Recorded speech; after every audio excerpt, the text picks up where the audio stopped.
I'm about to give you 10 hacks that will make you more disciplined than almost everyone. You'll be able to utilize this newfound discipline in order to attack your goals and deploy them against all your dreams and aspirations. I'm well suited to talk to you about discipline because I built several multi-8-figure businesses. While not having to sacrifice my health, I built the kind of physique, and I didn't have to sacrifice my relationships.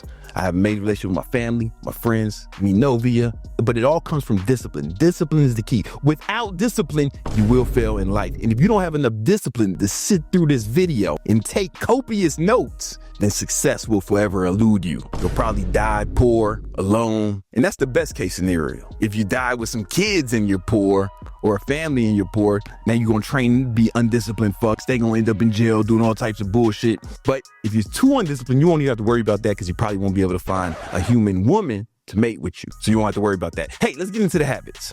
The first habit that will make you more disciplined than almost everyone is managing your dopamine. Dopamine is a neurochemical. It's critical for drive, determination. People with high dopamine, they really go after their goals. They're always getting after it, going for it. You ever see somebody who's waking up early, he's working out, he's running his business or crushing it at work, then he's doing shit with his family. He seems like he's at 100% all day. I guarantee you that person has a ton of dopamine in their system. Studies show that you need dopamine in order to have drive and go after your goals. But you have to manage your dopamine because there's a dark side. So we've all heard of dopamine hits or dopamine spikes that lead to crashes. Let's say your brain is like a trough full of dopamine. This is the dopamine. That's the good stuff. But when you engage in an activity that spikes your dopamine to like unnatural levels, these are things like video games, drugs, alcohol,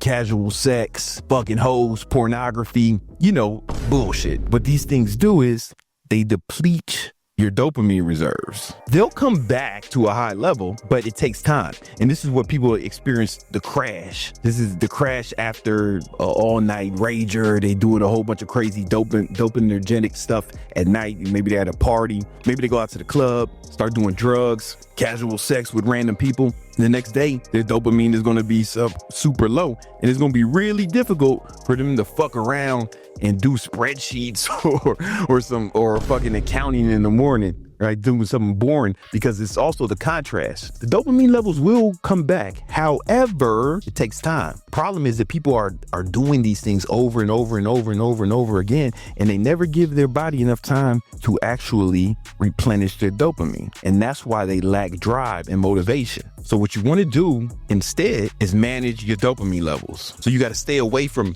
cheap dopamine, at least during the day. As much as possible, stay away from cheap dopamine. These are things like nightlife, pornography, video games, excessive social media scrolling, excessive TV. TV can deplete your dopamine, drugs. These things make your dopamine levels plummet. They feel good in the moment, but then you have to pay for it.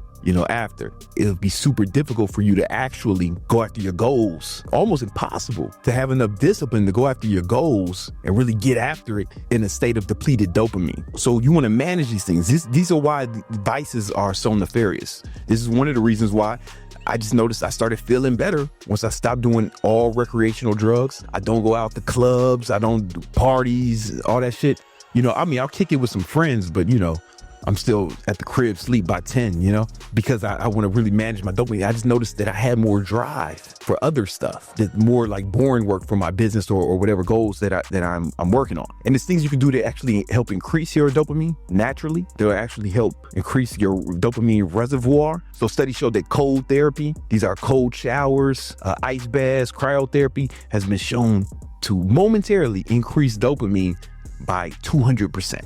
Working out increases dopamine. Caffeine actually increases dopamine, but not in a negative way. It enhances the receptors so you can actually feel the dopamine better. There's a supplement called L-tyrosine that naturally increases dopamine. Well, here's what's going to happen. Once you stop doing these things that suck your dopamine out of you, these things that give you that unnaturally high spike of dopamine, you'll have a higher baseline on average. And then you'll feel better about yourself. You'll feel better about your life. And more importantly, the only way you can get dopamine spikes is actually accomplishing things that will help you accomplish your goals, and you'll start to become addicted. This is how workaholics are made, or people who love working out. They're only getting dopamine from things that can help them accomplish their goals, and it becomes a feedback loop where they actually start to enjoy the things that used to take discipline to do. Discipline hack number 2, surround yourself with winners. Some always tell young people, or anyone who will listen, is you either gonna ride with the winners or you're gonna lay with the losers. You become like the people you're around, whether you want to or not, involuntarily. This is why people from certain regions, even in America, they might have similar accents. It's not in their DNA. They picked it up involuntarily from everyone else. This is why people from different regions around the world are similar religions. They dress similarly, similar cultures, right? Because you become like the people you're around, whether you want to or not. But it's way deeper than that. Here's a study that shows that number one predictor of how much money someone is going to make is how much money their friends make. This is part 1 of this. They did a 2-part study. You can read this on your own. I'm not going to fucking read it to you, nerd. That's what the scientists realized, that the number one predictor of how much money someone will make is how much money their friends make. And you may think that it's just a one-off study. No, there's tons of studies that show this. For example, here's a Harvard Medical School University study that showed that if one person becomes obese, their siblings or their spouse almost always gain weight as a result. There's another study showing that when one spouse gets a weight loss treatment, the untreated spouse also experiences the weight loss. What they notice is there's people's spouses started to lose weight too as a result. You become like the people you're around.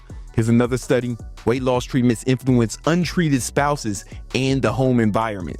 That is a ripple effect. When one spouse goes through a weight loss protocol, the other spouse who's untreated actually starts losing weight too. And then this is my favorite one. The study shows that if one of your friends becomes obese, you have a 45% chance of becoming obese as well.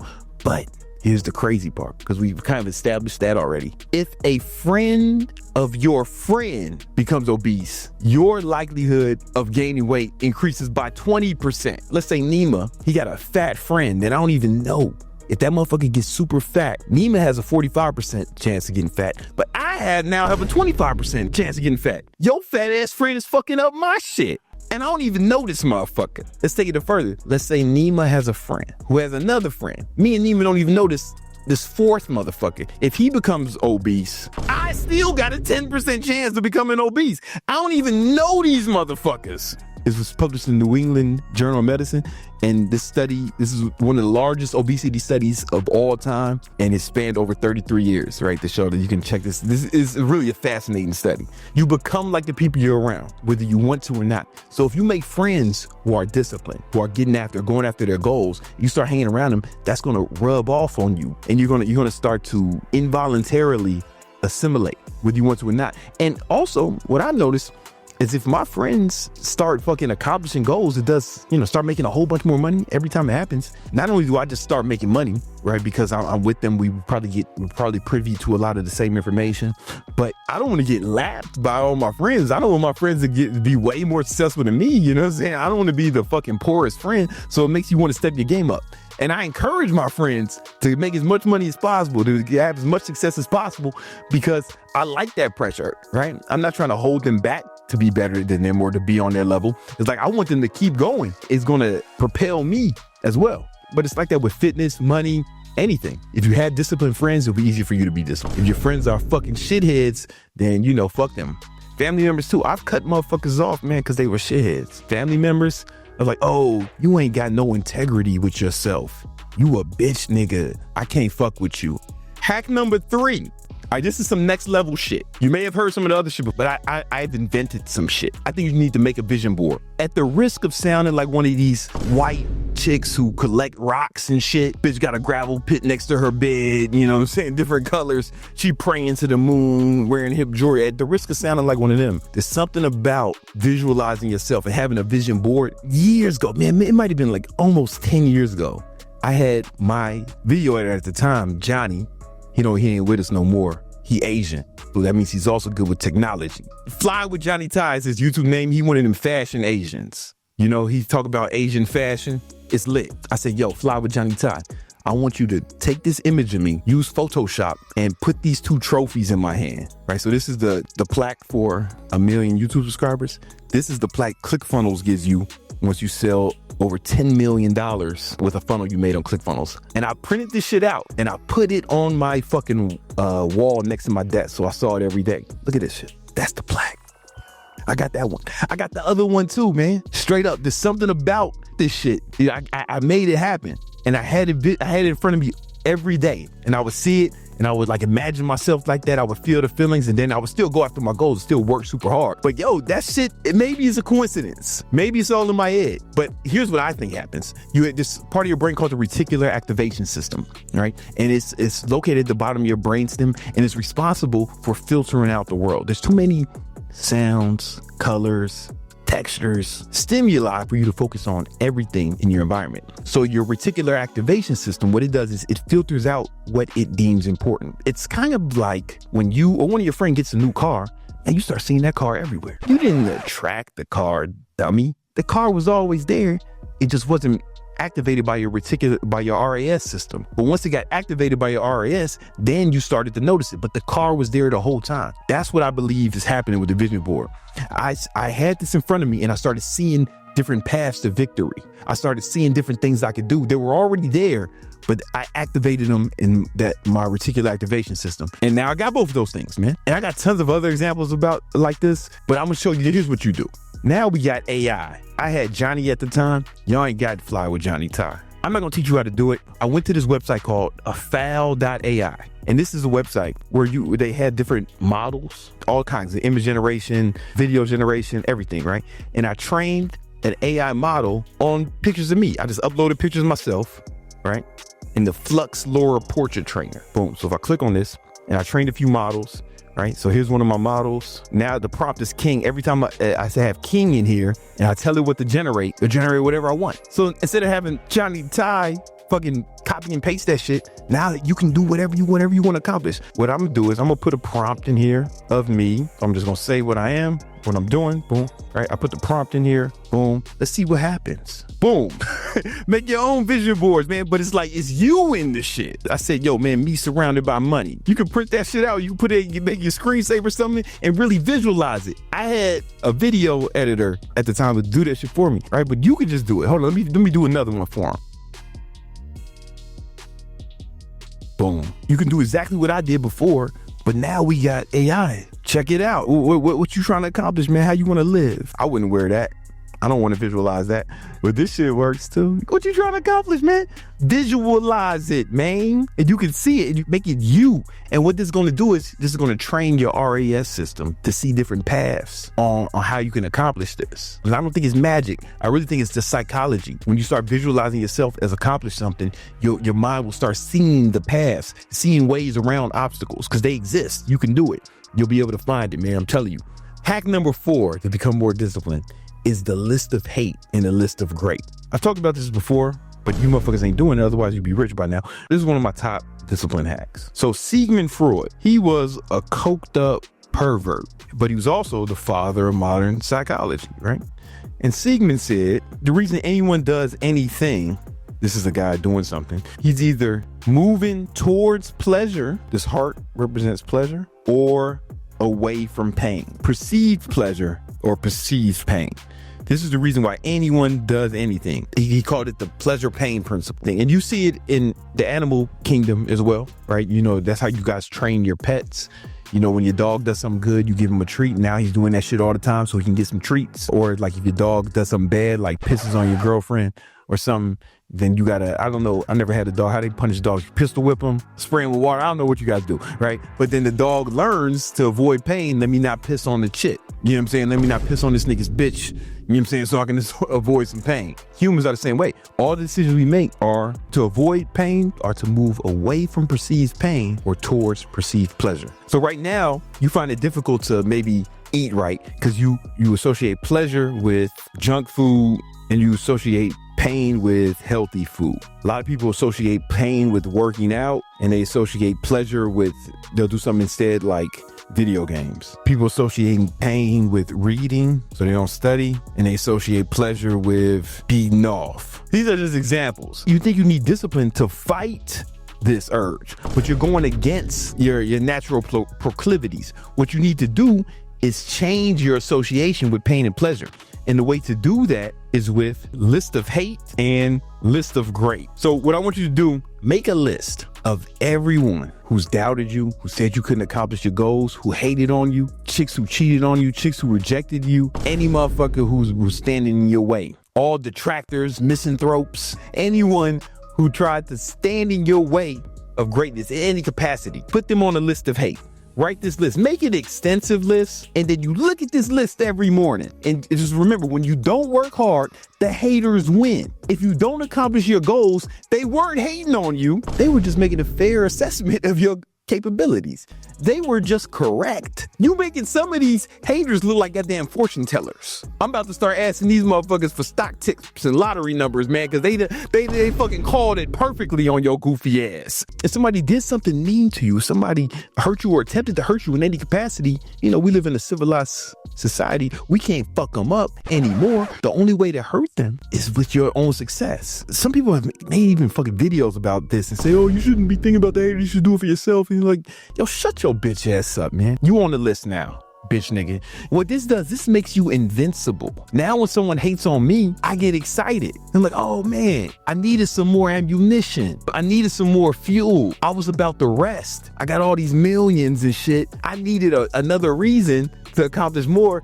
This hating ass motherfucker helped me out. So now it becomes a good thing that they hated on you. It makes you invincible. Motherfuckers be making videos about me, YouTube videos about me, talking shit, and I don't do nothing.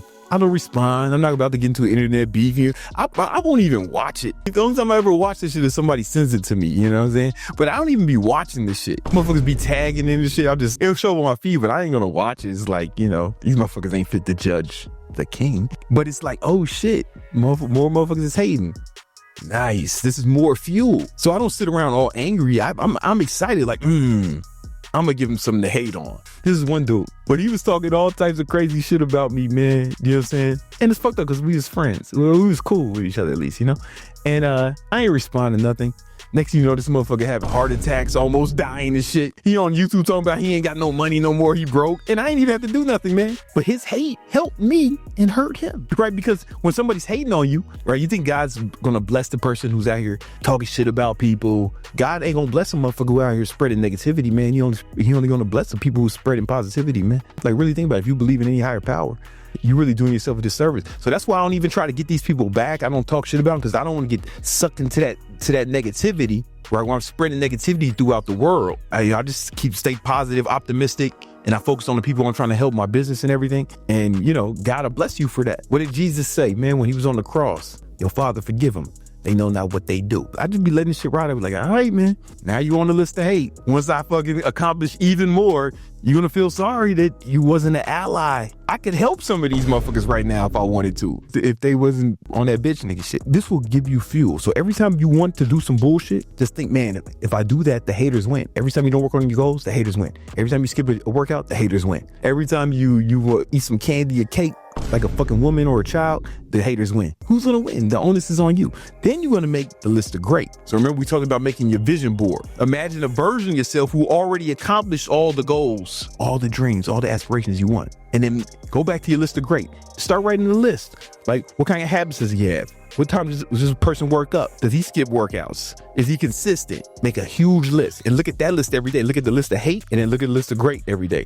And what's going to happen is every time you start acting in congruence with what's on your list of great, you're going to start feeling better about yourself. You're going to start liking yourself. It's going to become a positive feedback loop. Every time you act incongruent with this, you're going to hate yourself a little bit. And that's okay. A little bit of self-hate is helpful because remember, you're moving towards pain or pleasure. So if you try to make yourself feel good about being a bitch, it's going to be more difficult for you to accomplish your goal. Once you start acting in congruence with what's on your list of great, to be clear, this is what you have to do to become the man you want to be. When you start acting in congruence with it, what's going to happen is your associations with pain and pleasure will start to change. You'll start associating pain with junk food and shit because oh man, if I could eat this bullshit, But if I do that, the haters win.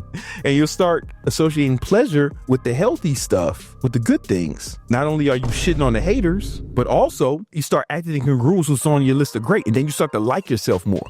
You start to have more confidence. Because a lot of people say, man, I don't have enough confidence. How do I get confidence? You got to give yourself a reason to be confident, motherfucker. You can't just do it. Just say, hey, I'm confident. You can bullshit everyone else, but you can't bullshit yourself. And every time you do the shit that's incongruent with your list of great, you're going to fucking dislike yourself a little bit. As you should. How much would you like somebody who was telling you everything? Yeah, I'm going to do this for you. I'm going to do that for you, man. Just wait. Right? And they never do it. How much would you like them? How much confidence would you have in them? That person is you. So once you start doing the things you say you're going to do, when you start keeping the promises you make to yourself, you'll start to have what? Confidence in yourself. You'll start to like yourself more. And then it'll start to become a habit. You won't actually even need as much discipline because you'll want to do the things because it'll start to feel good. And you'll know that your success is the only way to get back at these hoes who cheated on you, to these motherfuckers who's talking shit. Your success is the only way. Imagine the chicks who did me dirty, years and years ago. These bitches still on Section 8 and shit. Time about to buy their crib, man. It can't feel good to know you blocked your blessing like that. The guys who was the homies and they shitted on me, you know what? I could snap my finger and change their life if I wanted to, but I'm not, because they made it on the list of hate. The beauty of it is the list of hate made me way more fucking money. Every time one of you fucking nerds make a video about me, it's like, And also, here's the thing: when people do hate on you, you don't take it as personal because now you like yourself. Once you start acting incongruent with this, you like yourself. So when a motherfucker talks shit about me and makes a video, man, I don't even fucking watch this shit, man, unless somebody sends it to me and says I should watch it, right? I like myself so much that the criticism sounds ridiculous to me, right? Like if somebody said, yo, Brandon, man, you look like a fucking tiny Chinese woman. That wouldn't mean nothing to me, right? I would probably look at that person like he was kind of crazy. Like, damn, man, you got some mental illness, huh? That's fucked up, man. But if somebody said, yo, Brandon, you need to work on your calves, then I'm like, ooh. Yeah, that's something that I'm really kind of insecure about, right? You know what I'm saying? I do 8 sets of calf raises a day. It would hit me, right? Because I don't love the size of my calves, you know? They get a lot better. They've got a lot better. It's not embarrassing. But because I like myself so much, when somebody shits on me, it's like, oh man, yo, I'm that nigga. They're like, bro, you don't even know. But you got to be able to say that with integrity. And the only way to do that is to keep the promises you make to yourself. Hack number 5. Plan out every hour of every day. Bruce Lee once said, if you love life, don't waste time, because time is what life is made of. So if you're wasting time, you're wasting life. And if you're not planning out every hour of your day, well, guess what, man? People don't plan to fail. They fail to plan. If you fail to plan your day, now you're leaving it to chance and it might end up a failure. If you look at my calendar, I got every hour of every day planned out, brother. I ain't out here just fucking around. It's choreographed, it's scheduled. As a result, I get way much more done. Where I have whole videos on how to plan out your calendar. If you take nothing from this video, nothing from me, to start planning out every hour of every day in your calendar. Everybody I've coached who started doing this, if they did that for just 90 days, they always accomplish way more in those 90 days than they did the last year or two before that. Because you can squeeze so much more life out of every day. And think about the bad habits that you have. A lot of people are trying to get rid of bad habits. How do I quit bad habits? How do I quit? Don't even think about quitting the bad habits. All you got to do is crowd them out. So if I got every hour of my day planned, when am I going to have time to do all that bullshit that you talking about doing? There's no room on the calendar for it. When I stopped smoking weed, man, how do you quit smoking weed? People ask me that. I'm like, no, I just plan my calendar with shit that I need to do to accomplish my goals that I didn't do well when I was high. I had stopped smoking weed for almost a year before I officially said, you know what, I should just say I quit, right? But I had already quit. I just hadn't done it. I just filled my calendar with good shit. Same shit with drinking. I didn't even try to quit drinking. I just didn't have time because I packed my calendar full of shit that would help me accomplish my goals. I promise you, if you just do this, your whole life will change. You will accomplish way more and you'll be able to get rid of your bad habits without even fucking trying. Hack number 6 is ruthless goal setting. I showed you guys how to set goals before. I have tons of videos about it, right? A big mistake people make is they set goals that they feel are attainable for them right now. The problem with that is if you only set goals that your current self is capable of accomplishing, then there's no reason for you to grow. But if you set goals that your current self is not good enough to accomplish yet, that's going to force you to what? To grow. It's going to force you to have to learn more, to develop more skills, to become more disciplined, become a different person. You need to set goals that force you to become different. That's gonna get you out of what? Your comfort zone. But if you only set goals within your comfort zone, then there will be no reason to leave that comfort zone. And you'll be stuck there in a prison of your own making, in confinement, held down by the shackles of your own mediocrity. But if you set a goal that's so crazy that you can't accomplish it now with your current skill sets, then you have to develop more skill sets. If you have a goal, you say, man, I don't know how to do that. Guess what? Now you have to learn how to do that. The goal can serve as a mechanism for personal development. The goal can make you better. Man, I want to do that, but I ain't got that kind of discipline. Guess what? If you set the goal that requires more discipline than you have, then you have to become more disciplined. And if you want to learn more about setting goals, I have a whole nother video on it. And I have a goal setting template to show you exactly how to do it and walk you through it. It's tremendous. It's changed thousands of lives so far and counting.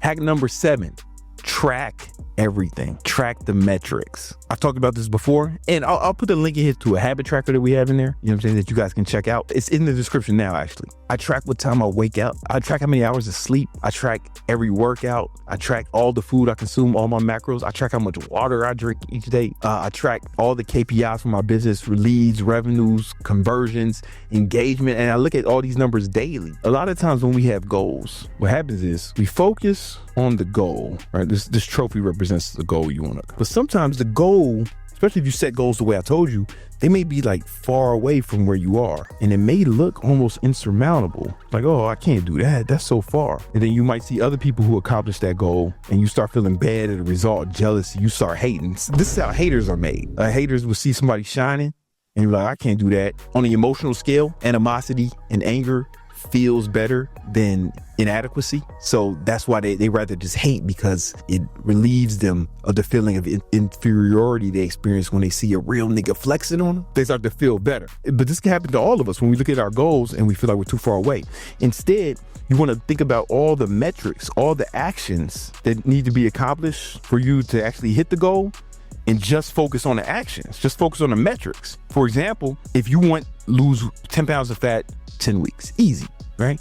All you got to do be in a 500 calorie caloric deficit every day for a week. You'll burn 3,500 calories. That's how many calories you need to burn 1 pound of fat, 3,500. It's just mad. You just look at the metrics. And if you do that 10 weeks in a row, you'll lose 10 pounds of fat. It's mathematically impossible for it to happen in any other way. So all you got to do is break down what the actions you need to take daily and only look at the actions, and then you'll feel good because you'll know you're making progress. So when I set a goal, I don't even look at the goal anymore. I only look at the actions that are required to accomplish the goal. Especially if it's a goal that's like, fucking a year from now or months away from now. I just look at today. I just need to have a perfect day today. I need to hit all my metrics today. I need to hit my macros today. I need to hit the number of leads we need to have today. I need to hit all these things today. And I just need to make today a successful day. I don't have to think about the whole shit. Martin Luther King said, you don't need to see the whole staircase. You only need to see the first step in front of you. And then you start stringing together successful days. You do that for a week, you got a successful week. You start stringing together successful weeks, now you got successful months. You start stringing together successful months, now you got successful years, and you can make huge progress. And if you string together successful years, then you lead. But it all starts with what's happening today. So instead of looking at the fucking goal that's months or years from now, all I look at is today. And I get serious about making today perfect. And that's one of the reasons why tracking is so important. It narrows your scope. I just need to focus on what's in front of me. And download the habit, the Victory Vision Planner. It will break down how to do it. It's free. It's in the description. Another thing you need to do is stay away from negativity. Remember we talked about earlier how you can become like the people you're around in your reticular activation system. I'm not telling you to be positive. I'm saying just don't be negative. Tell you, this is one of the most important things. I don't let people around me say negative things about themselves. People hear all the time, if they're around me, somebody says, oh man, I can't do that. I'm like, what? Man, don't say stuff about yourself you don't want to be true. And I won't say nothing negative either. Instead of saying I'm tired, I'm saying I need to get more energy. Instead of saying I'm hungry, I'm saying, nah, I need to get something to eat. Instead of saying, man, I can't afford that, I say I need to figure out a way where I can afford that. Both things are true in every one of those examples, right? But one sounds like a motherfucker who done gave up, looking for sympathy like a punk. And the other one sounds like somebody who's like, you know what, I'm gonna make this happen no matter what. Who would you bet on? The guy who says, "Ah, man, I ain't got enough money." Or the guy says, "Yo, man, I need to figure out how to get more money." Like, just who would you bet on? That needs to be you. Even with my HCT, the program where I teach people how to grow their online fitness business, when I'm doing the live calls with the students, they was like, "Yeah, I'm trying to do this." I say, "What? The T word? Nah, man, we don't try around. We're not fucking try babies. You're working on figuring it out." Because try implies, man, I might not. No, I'm working on figuring it out, and I will not rest until it is figured out. Approach it with that attitude. And negativity is contagious, man, so you can't let people be negative around you. Like, you got to have a real no negativity zone, no negativity buffer. And I'm not saying everything's going to feel good all the time, and I'm not saying you got to be positive. I'm saying don't be negative. I was going through something over the last few weeks. I don't want to talk about it because I was trying my best not to focus on the negative, but it would give me sometimes, I'll just focus on, all right, what can I do to make this better? How can I make this better? And I got real aggressive about it, and it's starting to get better now. You know what I'm saying? But you got to get aggressive about the solutions, even if you're going through a problem. And then hack number 9 is start going to bed early. So you saw earlier my thing went off. This says start getting ready for bed. Yeah, it's 8:30. That went off at 8:30. It's an alarm to start getting ready for bed. If you go to bed early, it does a lot of good things. One, you'll probably wake up early, get more sleep. When the more sleep you get, sleep's going to help your gains, helps your focus, it helps you with your cognitive abilities, and it's more sleep improves your mood, right? But also, if you go to bed early, you avoid a lot of the bullshit. If I'm asleep at 9:30, 10:30, around that time, how much bullshit can I get into? Most of the bad decisions I made happened after 10 p.m. Instead of having to try to avoid a lot of the bullshit, I sleep through it. It caused me to wake up earlier. Because I wake up early, I get to work in the morning undistracted. And I get my most important stuff done before the rest of the world wakes up, before people start texting me, before people start trying to give me their problems that I have to solve. I got fucking 30 employees. It's like having 30 kids. And all their problems become your problems. Motherfuckers and their family die. And now you got to figure out how to get the work gets done. Because they had a funeral. I didn't tell that motherfucker to smoke them cigarettes on them ears, right? That's my problem now. You want to get shit done before it just starts happening. A lot of successful people wake up early. Some of them don't. That's cool. And I just think one of the main things to go to bed early is you would avoid all the bullshit. Hack number 10 is meditation. There's a few reasons why this works on a biological level. So here's a study that showed after 8 weeks of meditation, it shrunk their amygdala. So the amygdala is the part of your brain where you start to spaz out. It's like the fear center of your brain. They reported having less fear and less anxiety, but brain scans showed that the part of your brain that actually produces fear and anxiety shrank. There's another study that showed that a few months of meditation, it actually increases the size of the gray matter in your neocortex. And that's the part of your brain where logic comes from. Human beings have a larger neocortex than majority animals. That's why we can do things like create mathematics and languages and make YouTube videos where other animals typically struggle in those endeavors. This changes your neocortex, meditation, and makes that part of your brain more dense. So think about it. You are more logical and you're less of a spaz. Do you think it'd be easier to be more disciplined in those situations, right? Because fear makes cowards of everyone if you spazzing out. This really works. You know what I'm saying? And here's another study that showed that long-term meditators, they were able to cope with stress and anxiety just way better and manage their lives better. Right? These people were more organized, according to this study. Meditation has been shown to change your brain on a structural level to make it easier for you to manage yourself. It changes everything. I have a whole nother video on meditation. You should check it out. These are the 10 hacks that I've used to make me one of the most disciplined motherfuckers that I know. I can be better. I will give you one more tip to make you more disciplined. Commit to learning. Because the more you learn, the easier it is for you to accomplish your goals in general. And sometimes people they lack discipline because they don't even know what's possible. But the more you learn what's possible, you might start getting excited to go after your goals. And I have a resource for you to learn more. It's called the 10 Commandments of Online Training. This is a book that I wrote to help people grow their online fitness business. I've helped thousands of people grow their online fitness businesses. And, to grow a business takes discipline. Making money takes discipline. And if you don't have that, it's going to be difficult for you to succeed in any business, especially in the online fitness business, because not only do you have to be disciplined in business, you also have to be having the discipline to be in shape to promote yourself as a trainer. Anyway, go check out that book right now. It'll put you in the right path. You're interested in building a business like that. All right.